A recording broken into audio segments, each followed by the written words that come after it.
Hallo zusammen und herzlich willkommen bei Puraska Digilog. Heute möchte ich euch meinen Gleisplan vorstellen, das neue Konzept und ein paar grundsätzliche Überlegungen, die ich mir gemacht habe, wie ich die neue Anlage aufbauen will. Mehr dazu nach der Intro.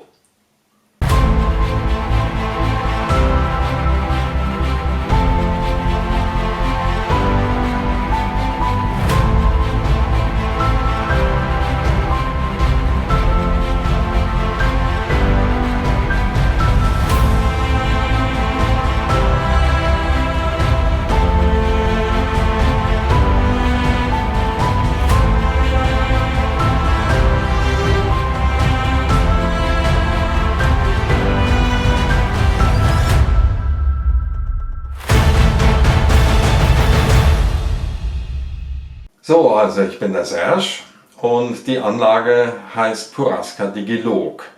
Digilog wisst ihr jetzt spätestens nach der Intro wieso. Puraska ist ein klitzekleines Dorf an einem Berghang im Kanton Tessin in der südlichen Schweiz nahe der italienischen Grenze. Und ich habe als Kind da viele schöne, vergnügliche Stunden, Tage und Wochen verbracht und das ist so eine kleine Hommage an dieses Dorf, deswegen Puraska. Aber jetzt möchte ich euch zunächst mal den Anlagenbau, den Rahmen bzw. die Platten und das Holz vorstellen, was ich da benutzt habe. Also die Anlage besteht ja aus zwei Segmenten. Die alte Anlage war einfach ein Oval, ein Rechteck.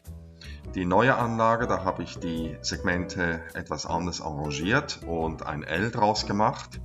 Nachteil ist, dass ich etwas Platz verliere, wenn es um den Schattenbahnhof geht oder auch um den oberen Bahnhof. Aber es gibt mir dafür Möglichkeiten, die Streckenführung etwas interessanter zu gestalten. Tja, und außerdem habe ich der Anlage diesmal Beine verpasst. Und zwar schön hohe Beine, lange Beine mit ein paar Rollen unten dran. Das hilft mir erst enorm, wenn ich versuchen muss, hier zu arbeiten und ich muss nicht mehr irgendwie mit einer Genickscharre da rauskommen. Und ich kann die Anlage rumrollen, wie ich will. Und ich kann an den weichen Motoren und dem ganzen Kabelwerfer arbeiten. Wunderbar. Also, dann fügen wir mal die beiden Segmente zusammen. Dafür benutze ich erstens zwei große Schrauben, die die beiden Segmente zusammenhalten. Dann ist natürlich die Frage, wenn die Anlage auseinandergebaut wird, wie bringe ich die wieder zusammen, sodass die Gleise ganz passgenau zusammenkommen. Und dafür benutze ich so ein Scharnier. Und dieses Scharnier, beziehungsweise zwei Scharniere, das eine kommt vorne hin und das andere kommt hinten hin und das hilft mir dann, dass die Gleise dann wirklich 100% millimetergenau zusammenpassen und so sieht das dann zum Schluss aus. Natürlich habe ich auch noch ein paar Holzdübel da drin, die auch noch der Führung helfen werden. So, jetzt noch ein Wort zu den Brettern. Das untere Brett ist das erste Brett, was ich ergattern konnte, als wir aus dem Lockdown rausgekommen sind. Das hat satte 9 mm, was aber gut war, weil es dem Rahmen Stabilität verliehen hat. Jetzt habe ich ein Birkensperrholz gekauft. Das hat nur noch 6 mm oder 6,5 oder bei ungenauer Messung auch 7. Und darüber kommt noch das Gleisbett mit 3 mm Dicke. Und weshalb das alles wichtig ist, naja, ich habe ja die weichen Motoren schon benutzt und die müssen jetzt darunter geklemmt werden und zwar auf das obere Brett als auch auf das untere Brett. So, dann wenden wir uns jetzt mal dem Gleisplan zu. Also die Anlage ist diesmal auf 2 Ebenen geplant, unten der Schattenbahnhof, logisch, und oben der Hauptbahnhof. Und vom Schattenbahnhof führt eine Strecke ein bisschen durch die schöne Natur hoch auf den Bahnhof. Also so ungefähr wird der Bahnhof aussehen. Oben links seht ihr die Abfahrt runter in den Schattenbahnhof.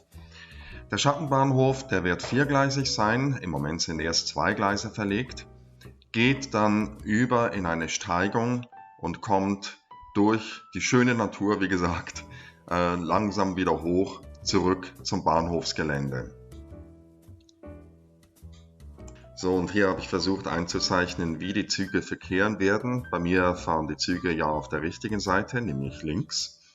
Und der gelbe Pfeil zeigt an, Linksverkehr kommt hoch in den Bahnhof rein auf Gleis 4, lädt die Passagiere ein und aus und fährt dann wieder runter in den Schattenbahnhof. Umgekehrt der rote Pfeil, Züge kommen aus dem Schattenbahnhof raus, hoch auf Gleis 3, Passagiere ein, aus und wieder runter zurück in den Schattenbahnhof. Gleis 1 und 2 sind für den Durchgangsverkehr gedacht, die können beidseitig befahren werden.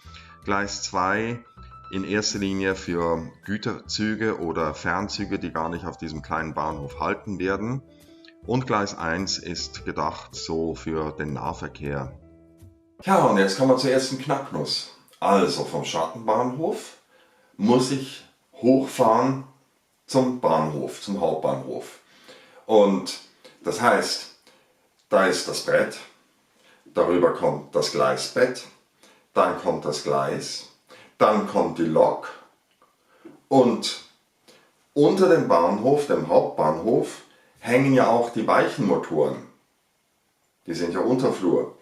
Das heißt, ich muss zwischen Lok Oberteil und Weichenmotor Unterteil Platz haben, dass die Loks durchfahren. Das heißt, ich brauche also einen gewissen Abstand von der oberen Ebene zur unteren Ebene und ich muss versuchen, diese Steigung zu überwinden mit den geringen Platzverhältnissen, die ich da habe. Und dafür habe ich ein paar Tests gemacht. Also, jetzt habe ich hier mit Sicherheit die größtmögliche Steigung benutzt. Das sind ungefähr 1 Meter und hier sind das ungefähr, ich weiß nicht, ob man das sehen kann, 4,7, also 47 mm, also 4,7 cm. Schauen wir mal, was die Lok da macht.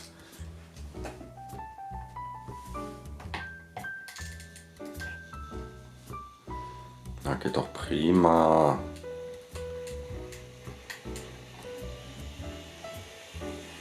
Kein Problem.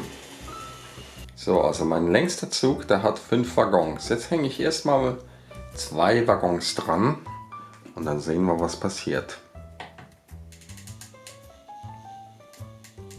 Ja, bitte geht doch. Ohne Probleme. 4,5% Steigung. Geht ab. Wie ein D-Zug.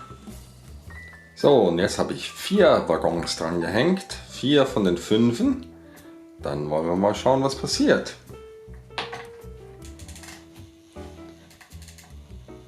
Ja.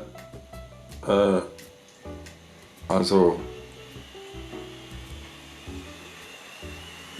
Naja. Oh je, sie spult, sie spult, sie spult. Sie spult ganz extrem. Okay, dann fangen wir wieder von vorne an. Ja, natürlich habe ich noch andere Steigungen ausprobiert. War alles nichts, erspare ich euch. Habe mich dann runtergearbeitet und bin bei 3% gelandet. 3% ist so das höchste der Gefühle. Vielleicht kann ich ein bisschen schummeln hier und da, leicht höher gehen. Aber bei 3% bin ich glücklich und ich glaube meine Loks auch. So, also diese Tests, die waren natürlich alle sehr provisorisch gemacht, sehr krud, sehr rudimentär. Jetzt habe ich eine 3%ige Steigung aufgebaut, die der Anlage entspricht, so wie sie später auch aussehen soll. 30,34 mm, jawohl. Und jetzt wollen wir mal schauen, die Lok hat jetzt alle 5 Waggons dran und dann sehen wir, was passiert.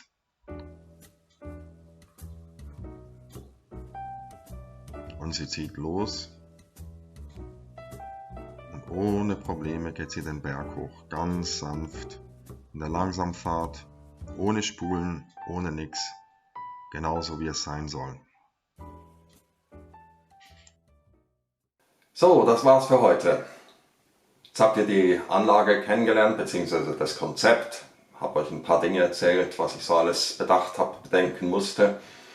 Und Ja, dann habe ich euch erzählt, das eine Brett ist so Millimeter dick und das andere ist so viele Millimeter dick und das Gleisbett ist so dick und das andere so dick. Und wieso das alles wichtig ist, das sehen wir dann beim nächsten Mal, wenn wir über Weichen und über die weichen Motoren sprechen werden. Und ja, ich hoffe, es hat euch Spaß gemacht. Wenn ja, dann würde es mich freuen, wenn ihr Daumen hoch macht oder auch einen Kommentar schreibt. Und wenn ihr wissen wollt, wie es weitergeht, dann einfach abonnieren drücken und ihr bekommt es dann rein. Also, macht's gut, bis zum nächsten Mal und bleibt gesund.